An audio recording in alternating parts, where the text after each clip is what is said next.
Doctor Satya Prakash मिश्र द्वारा संपादित।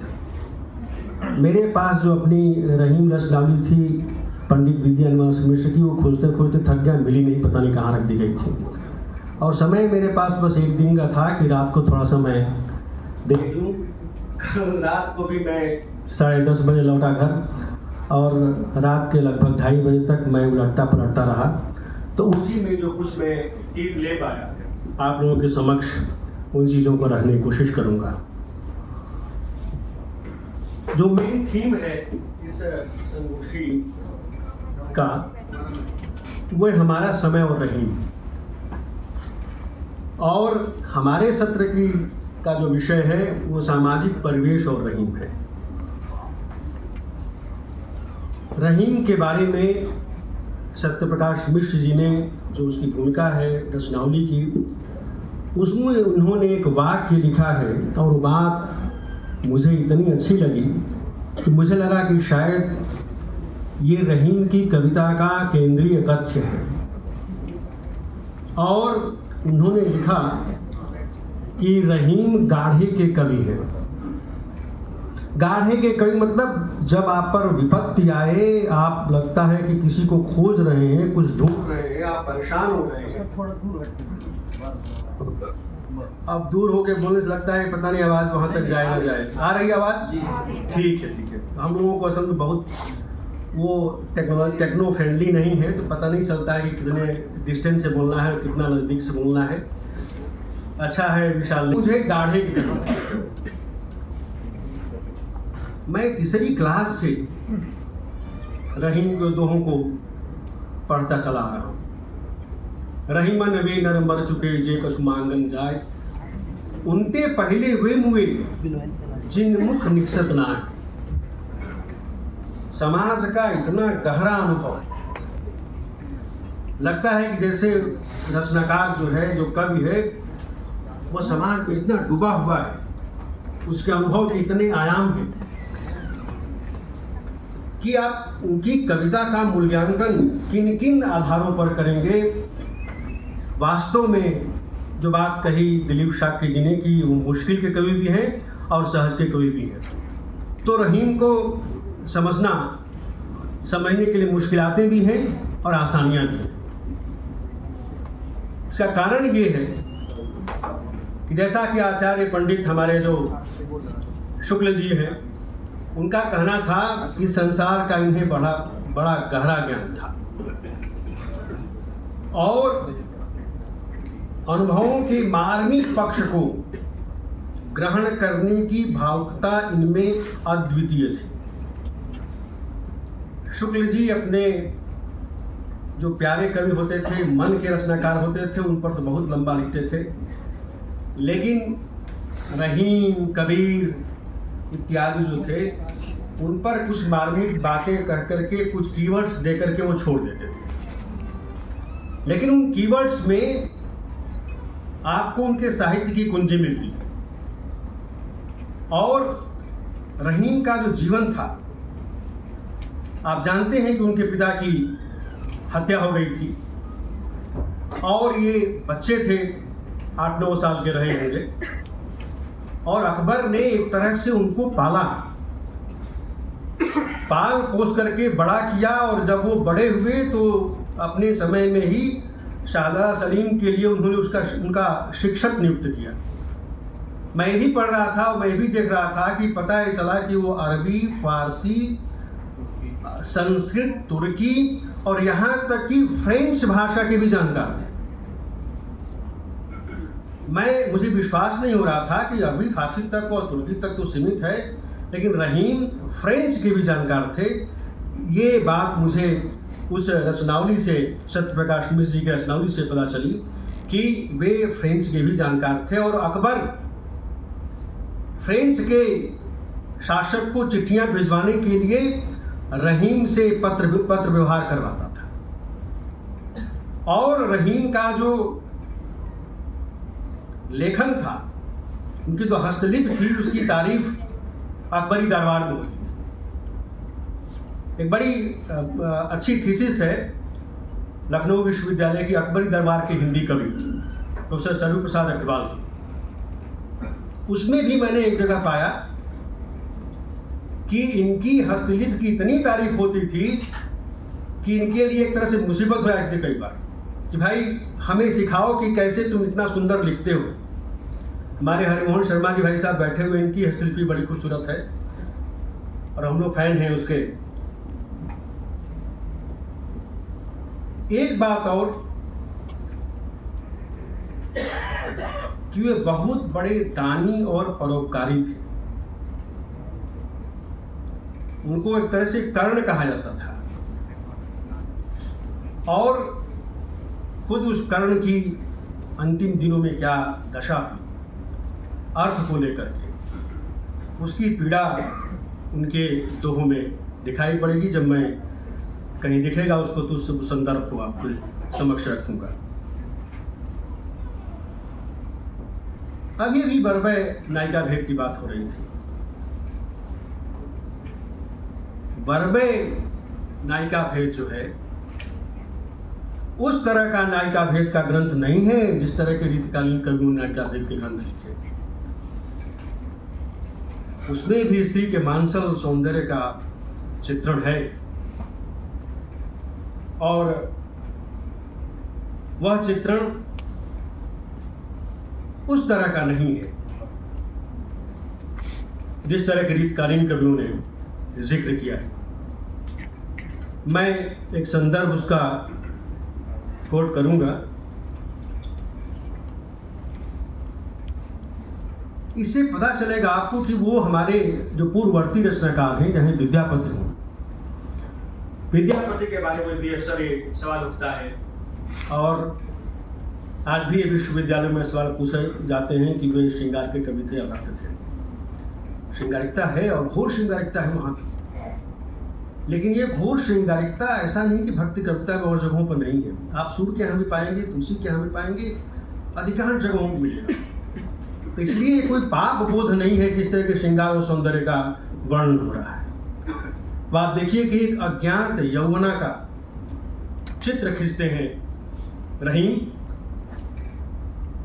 इससे लगता है कि स्त्री सौंदर्य को बहुत इंसाइट के साथ, गहरी अंतर्दृष्टि के साथ उन्होंने अनुभव किया है। कवन रोग दुह छतिया उपजे आप, दुख दुख उठे करेजबा लग जनु जाए। आप देख रहे हैं कि इस बरबय में भाषा की जो मिठास है, मैं तो भोजपुरी भाषी हूँ और मैं भोजपुरी, जैसे लगता है कि भोजपुरी का इसमें छौंक लगा हुआ है।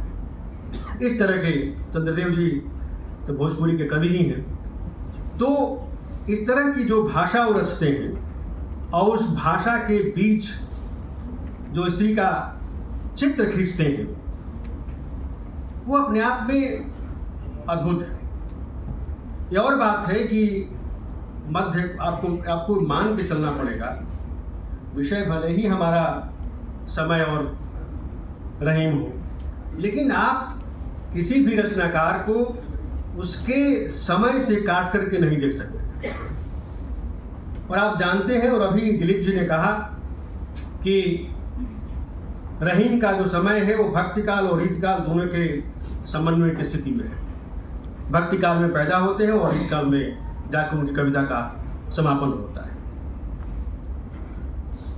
दूसरी बात जो सांप्रदायिकता है, सांप्रदायिकता के विरुद्ध मैं रहीम की कविता को मानता हूं। वो कबीर की उस परंपरा में है जहां कबीर कहते हैं कि ना हिंदू ना मुसलमान, दोनों का उनकी कविता में सह उल्लेख आपको दिखाई पड़ेगा। और मैं समझता हूं कि आज के संदर्भ में अगर देखें तो रहीम इतने प्रासंगिक दिखाई पड़ते हैं। गाढ़े समय में वो राम को याद करते हैं। गही शरणागत राम की भव सागर की नाव, रहीमन जगत उधार कर और न कछु उपाय। आप जोड़ दीजिए रहीम के राम को कबीर के राम से और तुलसी के राम से। तो कबीर की कविता का जो आयतन है, उसका जो फलक है, वह आपको समझ में आएगा। विपदा जब पड़ती है तो राम को याद करते हैं। याद कीजिए तुलसीदास को, जो कलिकाल का जो संत्रास था, उस कलिकाल के संत्रास से मुक्त होने के लिए वो राम को याद करते हैं। काशी को बचाने के लिए कहते हैं, काशी रूपी जो महामारी है, ये काशी रूपी गाय को मारने में लगी हुई है, और हे राम इसको बताओ, बचाओ इससे। इसी तरह का भाव रहीम के यहाँ आपको दिखाई पड़ेगा। याद करते हैं उस राम को जो जुल्म के खिलाफ संघर्ष करते हैं, जो मार्जिनलाइज सोसाइटी है, उस मार्जिनलाइज सोसाइटी को साथ लेके चलते हैं।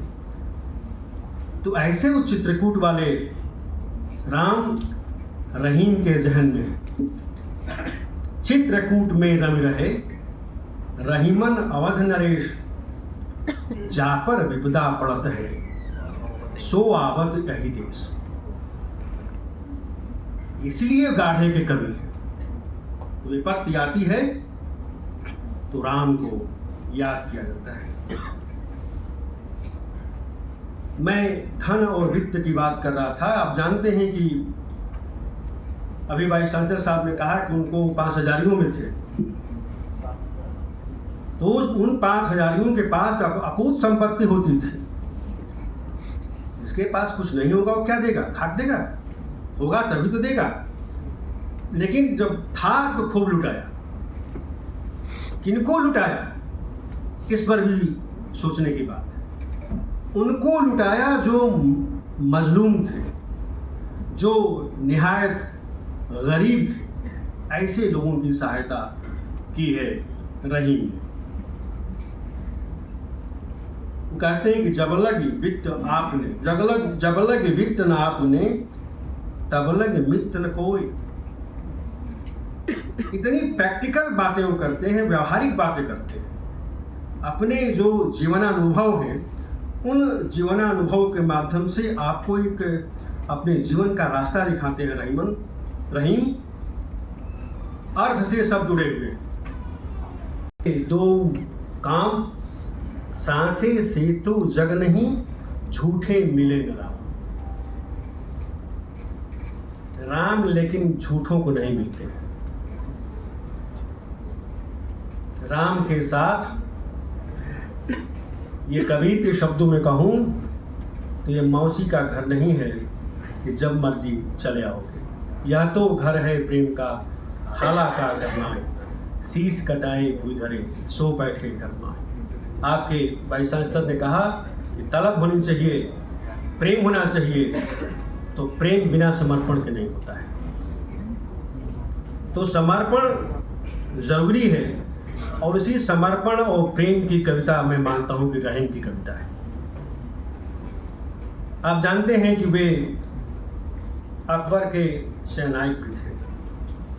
कितना उन पर विश्वास करता हूं। जो सच्चाई है उसकी अनेक तरह से अभिव्यक्ति रहीम ने की। मनुष्य अपने काम निकालने के लिए स्वार्थ कटाक्ष किया, और बड़ी सहज भाषा, बड़ी सरल भाषा। रहीम की कविता की एक भी विशेषता है कि भाषा बड़ी प्रांजल, बिल्कुल छलछलाती हुई भाषा है। कहीं कोई एम्बिग्यूटी नहीं। स्वार्थ वृत्ति में लोग सब जानते हैं। आप स्वार्थ के कारण आपके साथ बहुत लोग जुड़ते हुए हैं। मैं अक्सर इस बात की सच्चाई करता हूँ। विश्वविद्यालय में कड़वी बात है, विद्यार्थी देखता है कौन प्रोफेसर प्रभावशाली है, कौन पीएचडी में मेरा एडमिशन करा सकता है, कौन मुझे नौकरी दिला सकता है, तो पीछे लागा जाई था, पीछे लग जाता है। और जब वो असिस्टेंट प्रोफेसर हो जाता है, उसके बाद दूर से आपको देखता है और आपको पहचानता नहीं है। वो कहता है मैं तो कहाँ से करवा करके हुआ हूँ, आप तो एक माध्यम थे। ये समाज किस तरह का है, स्वार्थ वृत्ति पर प्रहार किया है रहीम ने। काज परे कछु और है, काज सरे कछु और, रहीमन भंवरी के भय नदी सिखावत मौर, सिरावत, सॉरी, नदी सिरावत मौर। मौर मतलब होता है शादी के समय में जो लोग पूर्वी उत्तर प्रदेश और बिहार के होंगे उनको मौर चढ़ाया जाता है शादी के समय, इतना बड़ा। तो जब शादी होती तब तो वो सिर पर आता है, शादी के बाद उसको गंगा जी में, नदी में प्रवाहित कर दिया जाता है। ये वही भाव है। बुद्ध ने कहा था कि ज्ञान प्राप्त करने के लिए ज्ञान प्राप्त करने के बाद फिर गुरु जी को छोड़ दो। नदी पार करने के बाद नौका छोड़ दो, नौका को सिर पर लेकर मत जाओ। यही है यूज एंड थ्रो आज का। इस पर वो प्रहार करते हैं रहीम। और